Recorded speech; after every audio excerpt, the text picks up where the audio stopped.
Hello guys, bersama saya lagi dalam Alright Nopo Channel. Berita menggempakan Ustadz Middle Finger.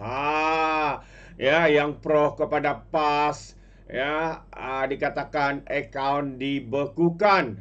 Kerana itu, pusat tahfiz yang didirikannya itu bakal hanya mungkin boleh bertahan dalam masa 2 bulan ini. Soalnya kenapa tak dibekukan? Kenapa sekolah tahfiz Ustadz Middle Finger ini hanya akan bertahan dalam masa 2 bulan ini. Jadi itu yang menarik untuk saya kongsikan.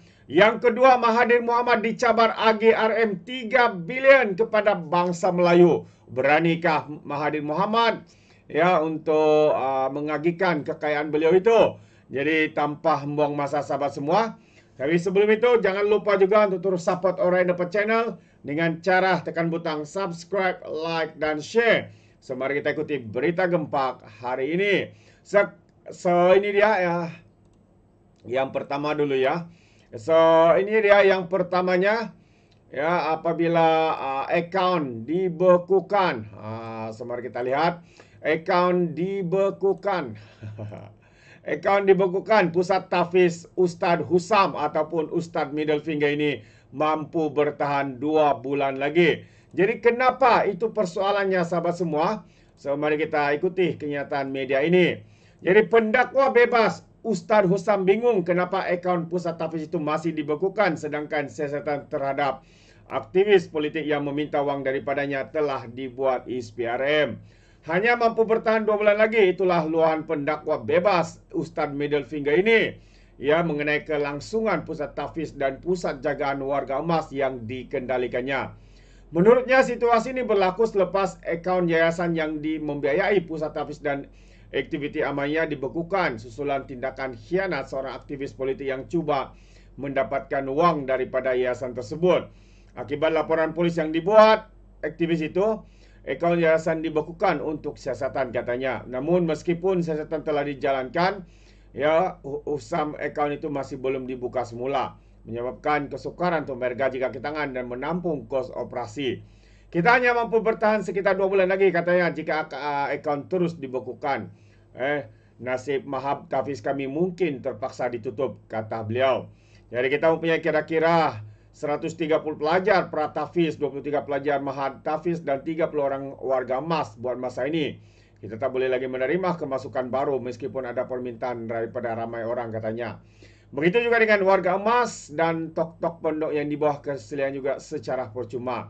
Macam-macam orang kacau katanya. Orang tak puas hati nak duit kami buat laporan polis, nak duit yatim, nak duit pelajar tahfiz katanya ketika dihubungi Malaysia kini. Aktivis politik ditahan ISPRM. Ya, pada 5 November tahun lalu, seorang aktivis politik antara 3 lelaki yang ditahan oleh ISPRM kerana disaki meminta dan menerima rasuah daripada Ustadz Ahmad Husam. Oh, makan rasuah lah ni. Ini kes rasuah, selewing duit, mungkin juga pengubahan wang haram, mungkin lah. Jadi lelaki berusia antara 30 ke 50-an itu didakwa minta wang daripada pendakwah selebriti tersebut.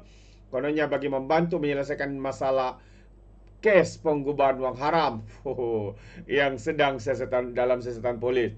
Jadi difahamkan ketiga-tiga lelaki ditahan antara jam 12 tengah hari hingga 5 petang dalam operasi sekitar Bedong Sungai Petani dan pejabat ISPRM Kedah. Ustaz Husam dedah tekanan berterusan dan Ustaz Ahmad Husam turut mendedahkan bahawa dia sudah tidak tahan diganggu oleh aktivis tersebut menyebabkan dia terpaksa membuat laporan polis kepada ISPRM katanya.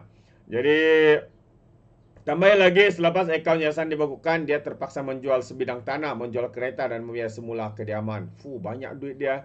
Dari mana dia dapat? Ya, jadi mungkin ada baiknya juga ISPRM ya menyiasat ustaz ini, dari mana datang duit dan sebagainya. Jadi itu antara perkara yang amat mengejutkan kita. Jadi itulah realitinya.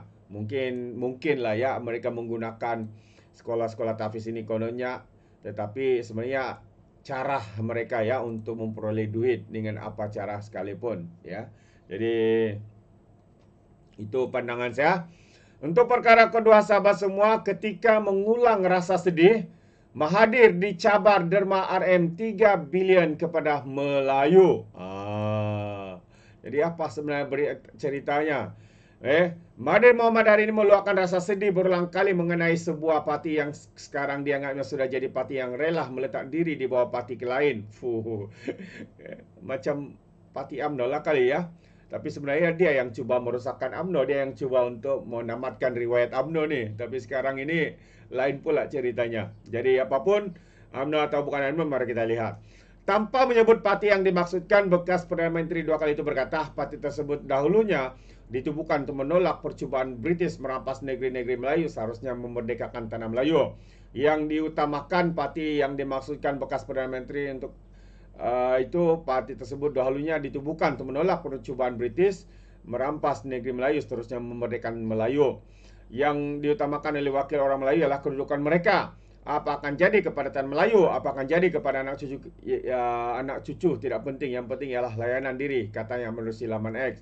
Jadi untuk rekod Mahathir kembali bersuara di X selepas memperoleh kembali akaun media sosialnya itu daripada pihak penggodam. Meluahkan rasa hatinya, bekas ahli Parlimen Langkawi itu mendakwa pihak berkaitan tidak sanggup pun untuk mendengar masalah tanpa menguraikan masalah yang dimaksudkannya. Bukan rampas hak orang, hanya mempertahankan hak kita, tak pedulikan. Nah, dengar masalah pun tak sanggup. Ini bukan wakil rakyat, ini wakil ketamakan diri, katanya. Jadi pedulikan kesedihan sok sendiri, tulisnya lagi. Menjengek ke ruangan komen rata-rata ya menempelak dan menyindir individu yang bakal mencecah 100 tahun itu pada 10 Julai nanti. Ada yang secara sinis berkongsikan foto dan sedutan video membabitkan cucu Mahathir sempena sambutan hari Krismas yang tular sebelum ini. Sedih apa? Sedih, apa dah jadi cucu-cucu sekarang, katanya pengguna X. Dalam masa yang sama, terdapat warga Maya juga meninggalkan komentar dengan menyebut duit berbilion yang disorok. Saya lagi sedih bila RM3 bilion saya sorok. 1.6 bilion dah jumpa, kata anak-anak saya. Tapi saya gembira sebab mereka pandai, berniagalah mereka berjaya buat 1.6 bilion. Tak macam mana orang lain, tempelak sindir ya, seorang lagi warga Maya. Dan selain itu, pemilik akaun X seorang lagi mencabar Mahathir untuk melakukan sumbangan sebanyak 3 bilion kepada orang Melayu yang berpendapatan rendah. Tanya betul, Tun, betul-betul nak selamatkan orang Melayu ataupun mau main politik lagi? Soalnya, saya sokong penuh selamatkan Melayu, dermakanlah RM3 bilion agih kepada masyarakat Melayu yang susah, ujarnya. Jadi bulan lalu telah video gelagat Mahathir kononnya mencari wang yang didakwa dimilikinya berjumlah 3 bilion di mana tempat termasuk di belakang televisyen rumah beliau. Malah pengurusi parti pribumi bekas ya, sebab dia sudah ditendang oleh Muhyiddin. Berpendapat kononnya wang yang dicari itu mungkin ada di Switzerland. Jadi kita pergi ke Switzerland Bank, mungkin ada wang di sana, katanya. Jom kita pergi ajak bekas pengasas Parti Pejuang itu lagi kepada perakam video. Jadi inilah sahabat semua, nak buat cerita sedih-sedih, tapi rakyat pula cabar Mahathir untuk mendermah kepada orang Melayu. Jadi apa kata Mahathir Mohamad? Adakah sanggup untuk mendermah kepada orang-orang Melayu yang susah?